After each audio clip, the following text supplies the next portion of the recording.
Camat di belakang. Ya lo ganteng banget Pak Camat.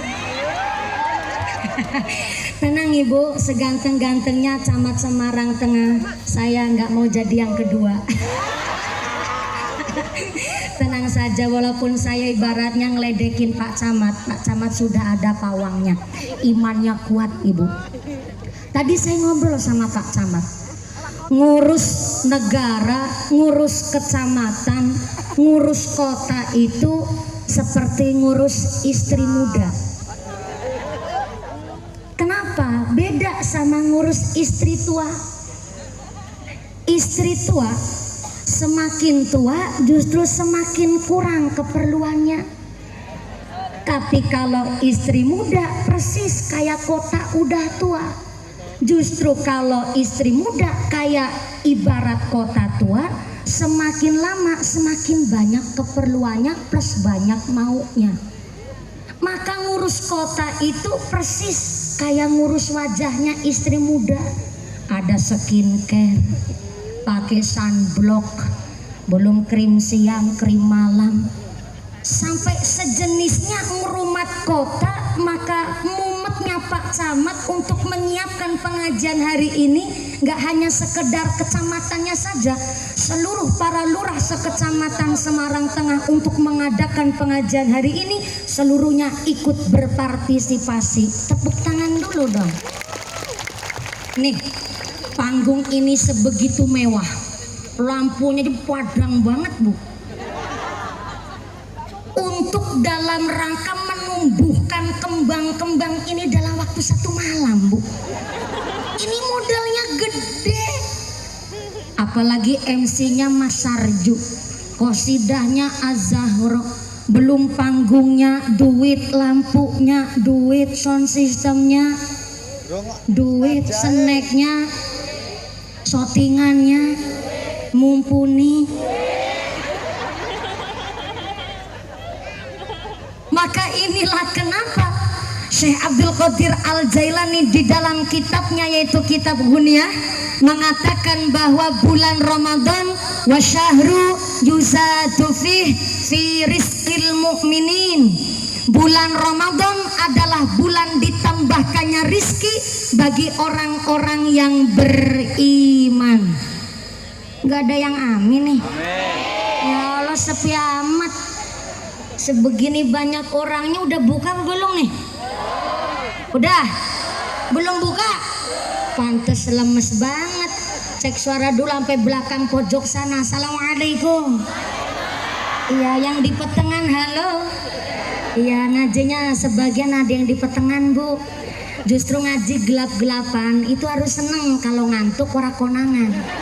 Sebelah kiri assalamualaikum. Waalaikumsalam. Iya, masih sadar? Alhamdulillah, ini berhubung besok kan kita masih melaksanakan sahur, berarti ngajinya nggak usah lama-lama ya Bu. Gimana? Milih, mau sebentar apa lama? Ye, milu bayar ya orang protes. Ngajinya mau sekedap apa dangu? Sedelon apa sing suwi? Suwi. Ukurannya lama di Kecamatan Semarang Tengah sampai berapa jam? Gimana? 4 jam. Apa sahur? Ini judul pengajiannya makan talas di atas sumur, ngajine bablas tekan sahur.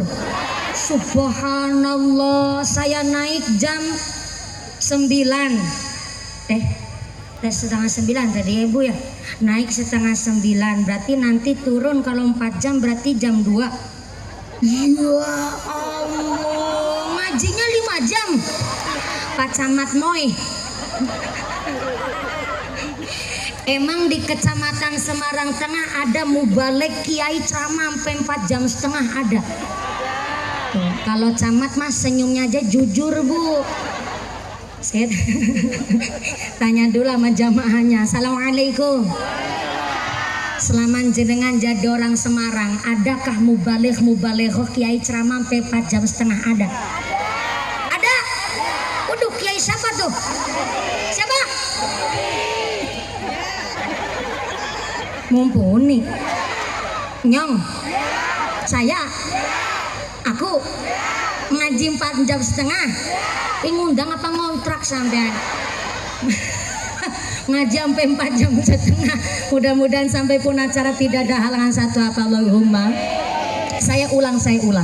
Di dalam kitab Hunia, Syekh Abdul Qadir Al-Jailani mengatakan bahwa bulan Ramadan adalah wasyahru yuzatu fi rizqil mu'minin. Bulan Ramadan adalah bulan ditambahkannya rizki bagi orang-orang yang beriman. Allahumma. Bagi orang yang imannya kuat, menu buka puasanya cuman sayur kangkung aja rasanya udah nikmat. Tapi memang betul orang puasa itu justru rata-rata serakah. Orang saya udah meniteni dan menengeri. Orang puasa rata-rata rakus. Bukti nyata nih ibu-ibu, baru aja makan sahur udah mikir ngesuk buka karo apa ya. Padahal baru makan sahur udah mikir besok mau masak apa buat menu buka puasa. Habis sholat duhur udah mikirin tuh mau masak takjil, kolak digawe, beli es cendol, es dawet, sop buah, masaknya ada sop, ada santen, ada sate dibeli, ono bakwan, ono lumpia kabeh dibikin. Maka Pak Camat, Pak Lurah, saya kasih saran, kalau sudah dilantik jadi pejabat jangan doanya doa buka puasa. Dilantik jadi camat gonin donga Allahumma lakasumtu wabika amantu. Dilantik jadi DPR doanya bukannya buka puasa ya KBKB diplok. Aspal diuntal, wesi dileg, semen diplok, jembatan dikrikiti, semen diuntut, sampai kadal be diuntal.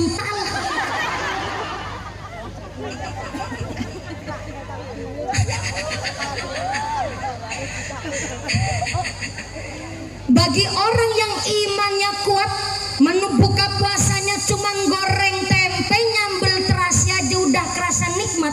Tapi bagi orang yang imannya masih amatiran, menu buka puasanya mewah mawon, rasanya masih kekurangan. Maka jangan salahkan kalau bulan Ramadan justru banyak rampok. Ya, kalau orang yang imannya kuat, padahal kita udah nyiapin sebuah takjil, menunya luar biasa banyak, tapi ternyata bareng tong-tong belum azan maghrib makan kurma 3 biji, minum air putih seteguk aja rasanya udah puas nih perut.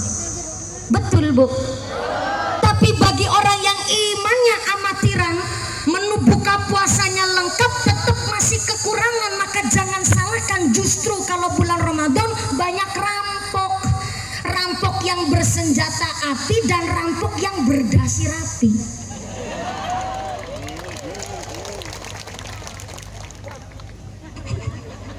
Rampok yang rampoknya secara terang-terangan dan ada rampok yang pakai duit rakyat buat beli jam tangan. Ada orang rampok warung pinggir sawah, tapi ada rampok yang bertas-tas mewah. Ada rampok yang wajahnya kecut dan ada rampok yang ngerampok duit rakyat hanya buat beli cangcut. Ada rampok yang karena memang ekonominya sulit dan ada rampok yang rampok duit rakyat hanya untuk hidup bergaya elit. Ya, sambil keprok lagi nggak apa-apa. Biar sedikit meriah begitu. Agak maksa ini pengajian saya. Tadi sebenarnya sebelum wali kota tindak, saya itu sedang meniteni dan menengeri. Bu Camat, oh ya, Bu Camat, HP-nya Samsung Ultra yang dilipat-lipat, mantep kan. Saya lihat Pak Sekda, HP-nya Apple Krowak. Mohon izin, Ini saya disiapkan oleh ketua panitia dan Bapak Camat Bapak Moy 1,5 tahun. Ini pengajian bergengsi Bu. Walaupun yang hadir ini cuma tetangga lingkungan sekitar sini. Kenapa Pak Camat nggak siap snack banyak Bu?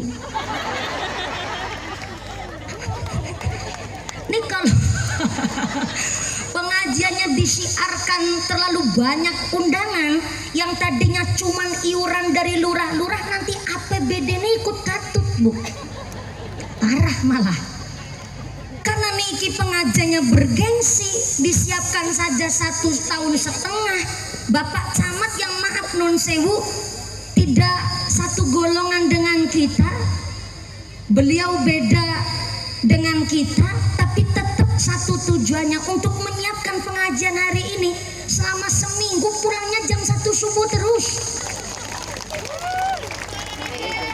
Allahumma sholli alaihi. Lah apalagi saya dong, udah ditunggu 1,5 tahun, datang jauh-jauh dari Jawa Tengah, paling ujung Pogane Jawa Tengah, nanti Pogan. Semarang nggak ada bahasa Pogan kan? Ujung polnya Jawa Tengah, Cilacap tuh paling barat Jawa Tengah barat Bu. Masa saya datang biasa-biasa aja? Saya siapin baju, ada desainernya khusus nih saya. Betulan Pak Sekda HP-nya apel kroak, si juga nggak mau kalah dong, HP-nya si juga apel kroak.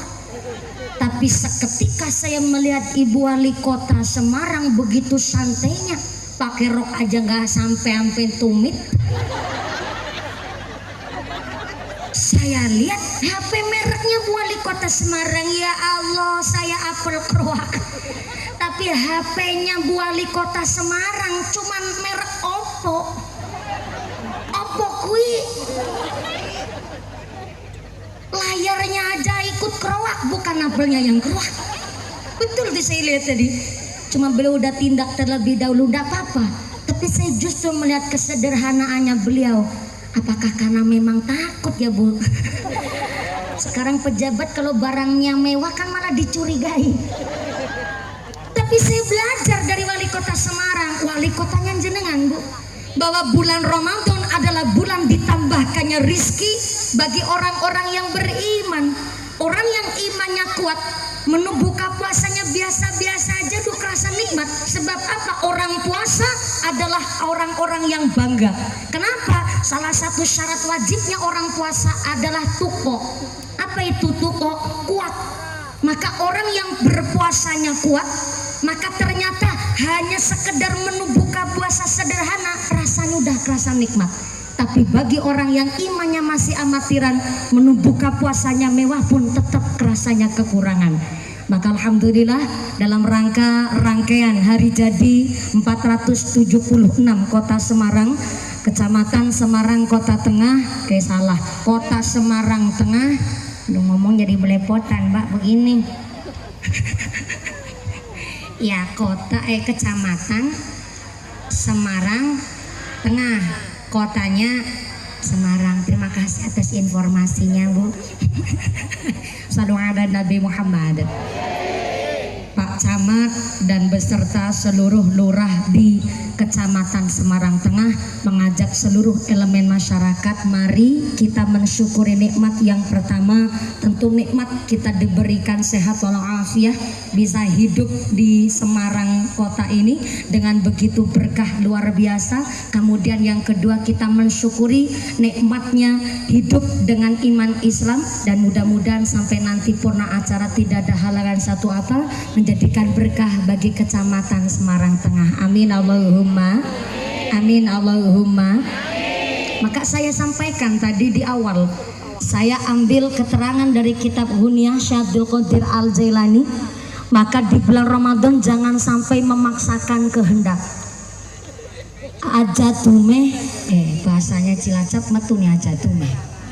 Aja tume sedelo malih lebaran Idul Fitri, keramiknya belum marmer, granitnya belum keramik, belum granit, kok sampai memaksakan diri yang harusnya kerja sehari jadi buruh 150.000, buat makan cukup, anak ngaji juga cukup, tapi karena kepikiran belum pakai gelang, belum pakai kalung, belum pakai anting, kok sampai memaksakan kehendak. Ini yang nggak dibenarkan di dalam bulan Ramadan. Soalnya apa?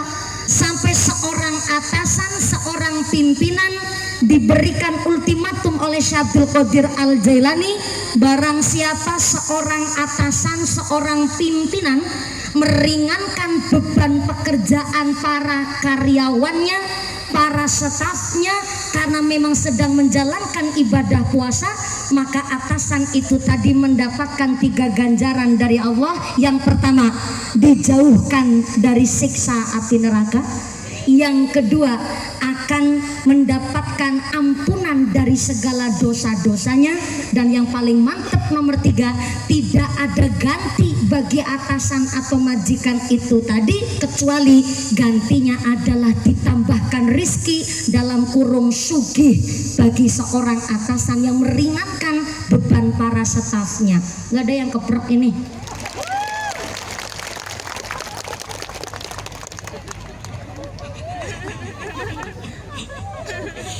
Soalnya begini Bu, dari keterangan Syekh Abdul Qadir Al-Jailani ini, tapi jangan dijadikan alat, jangan dijadikan gaman para karyawan, staf, para PNS kerjanya jadi males-malesan.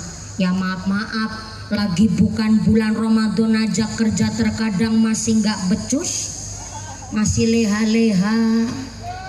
Betul? Lagi bukan bulan Ramadan aja kerjanya males-malesan, apalagi pas bulan Ramadan ketambahan lagi puasa.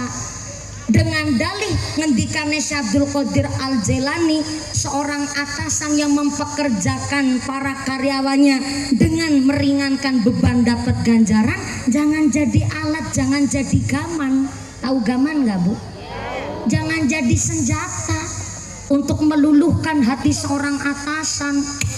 Atasane bae orang ngerti dosa. Umpama mempekerjaan karyawan bulannya bulan Ramadan, orang ngerti temen. Anak dalilnya Syekh Abdul Qadir Al-Jailani, jangan sampai dijadikan senjata. Justru ketika bulan Ramadan ini tetap punya etos kerja. Bahkan ada salah satu dosa yang tidak bisa dihapus oleh sholat, tidak bisa dihapus dengan puasa, tidak bisa dihapus dengan zakat sodakoh, tidak bisa dihapus dengan haji, yaitu dosa yang bisa dihapus dengan keringatnya orang yang mencari nafkah. Kan begitu luar biasa. Maka seorang kepala rumah tangga jangan sampai menjadikan ngendikannya Syekh Abdul Qadir Al-Jailani untuk males-malesan. Maka kenapa nih ada rombongan fatayat, ada muslimat, ada PKK. Dalam satu organisasi menjunjung tinggi organisasi wanita, tapi kalau seorang wanita memang pinter di dalam pendidikannya, kualitas ngajinya juga pinter, walaupun dia pendapatan hasil gajinya lebih besar ketimbang suaminya, tapi kok wong wadone ngerti agama, nggak mungkin nyepelein suaminya. Betul Bu Camat? Betul Bu Eni? Betul Bu PKK? Ada PKK juga. Semakin tinggi status sosial seorang wanita, memang semakin mentereng bergengsi kelihatannya. Tapi satu lagi, kalau tahu dasar agama, walaupun gaji pendapatannya lebih besar ketimbang suaminya, nek ngerti agama, nggak mungkin nyepelein suaminya. Maka di dalam pernikahan itu ada yang disebut mahar, namanya mahrul misli. Saya ulang. Halo. Ya saya cek dulu, khawatir jenengan ngantuk Bu. Undang-undangnya aja nunggunya 1,5 tahun. Sampai sini sih ditinggal ngantuk. Ya ngantuk sih nikmat, tapi kan kalau ngantuk kan kebangetan. Gedang kluthuk godhonge sengkleh, wong ngantuk lambene. Gedang kluthuk dipangan uler, wong ngantuk mangap karo. Paham bener Bu? Di dalam pernikahan itu ada namanya mahrul misli. Saya ulang, mahrul misli adalah mahar yang besar kecilnya itu disesuaikan dengan daerah kampungnya calon pengantin perempuan. Contoh Semarang Tengah.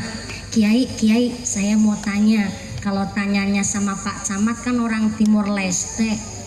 Iya, nggone lengak minyak di sana, jadi memang mahar di Timur Leste mahal. Maaf Kiai, saya mau tanya Kiai, kalau di Kota Semarang mahar itu rata-rata sampai berapa juta Kiai? Oh begitu, terima kasih Pak Kiai jawab semampunya calon pengantin lanang. Ye. Oke. Banyak keprok lagi nggak apa-apa. Kemarin saya ngaji di Kalimantan Tengah, saya bikin riset dadakan. Saya tanya sama panitia, Pak Panitia, kalau di Kalimantan Tengah mahar itu rata-rata berapa juta? Ternyata orang Kalimantan Tengah jawab, mahar di Kalimantan Tengah rata-rata 1 juta guys.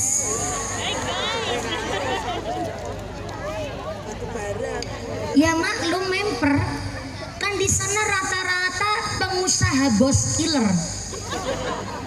Ya iler bukan sembarang iler. Orang ilernya iler manuk walet. Iler manuk walet sarangnya sekilo paling murah itu 9 juta per kilonya. Pernah mencapai harga 1 kilo itu 29 juta. Iler. Ya nggak usah tanya ilernya sampean. Jangankan ilernya sampean, wong saya sama iler saya sendiri aja wegah saya. Ilham dari Allah buat manuk walet, iler aja sekilonya sampai 29 juta. Dan di sana rata-rata kenapa maharnya terlalu tinggi? Karena pengusaha kelapa sawit. Tapi sugih-sugihnya pengusaha kelapa sawit, sampai hari ini saya nggak doyan es kelapa sawit Bu. Minyak tok soalnya. Di sana 60 juta rata-rata mahar di Kalimantan Tengah. Dan tadi saya tanya sama Pak Kiai, di Kota Semarang mahar itu rata-rata sesuai dengan kemampuan calon pengantin kakung. Ini hanya untuk gambaran. Umpama mahar di Kecamatan Semarang Tengah katakanlah 5 juta umpama. Berarti mahrul mislinya nggak boleh terlalu mahal dan tidak boleh terlalu murah dari 5 juta. Kalau terlalu mahal atau terlalu murah dari 5 juta, nanti jatuhnya hukum kepada makruh tanzih. Apa itu makruh tanzih? Makruh yang mendekati ke haram. Kalau terlalu mahal, bikin standar sendiri, jatuhnya makruh tanzih, makruh yang mendekati ke haram. Contoh, wong Semarang Tengah dumeh anake wadon ayu, semok denok montok ini pakai olah kubro wayune denok deblong pokoknya. Karena anak perempuannya cantiknya luar biasa, akhirnya sang ayah buat standar kalau maharnya nggak 100 juta nggak dilepas. Waduh, bikin standar sebegitu gede, nanti wong wadon Semarang Tengah ya perawan tua kabeh Bu. Koyok si ngomong.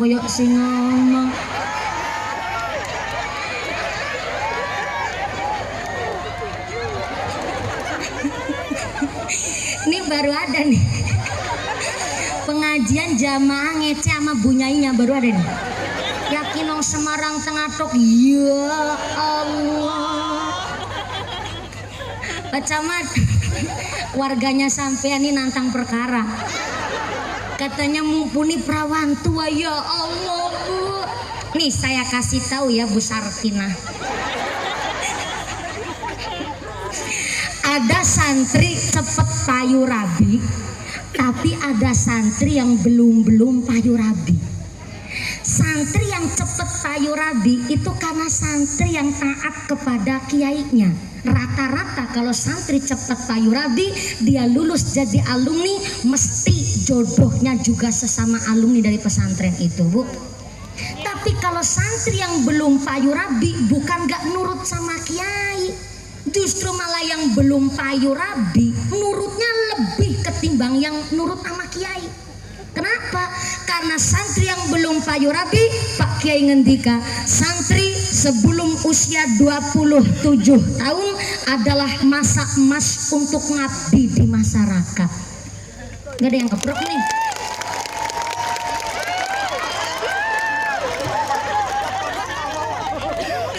Jadi saya sampai hari ini belum payu rabi itu bukan karena nggak laku ya, sorry, hello. Yang ngantri mah banyak, tinggal milih saya, Bu. Tapi kan maaf, nggak setiap yang lamar langsung diterima kan. Kalau ada orang lamar langsung diterima, ya entuke gerandong anyang-anyangan, Bu.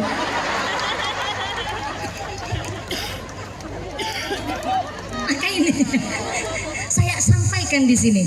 Kenapa seorang perempuan juga diperbolehkan untuk menentukan?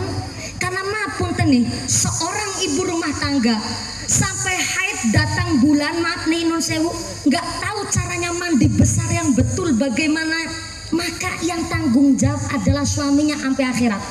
Seorang perempuan habis melahirkan, dia nggak tahu caranya mandi wiladah, yang habis melahirkan istrinya, tapi yang tanggung jawab suaminya sampai akhirat.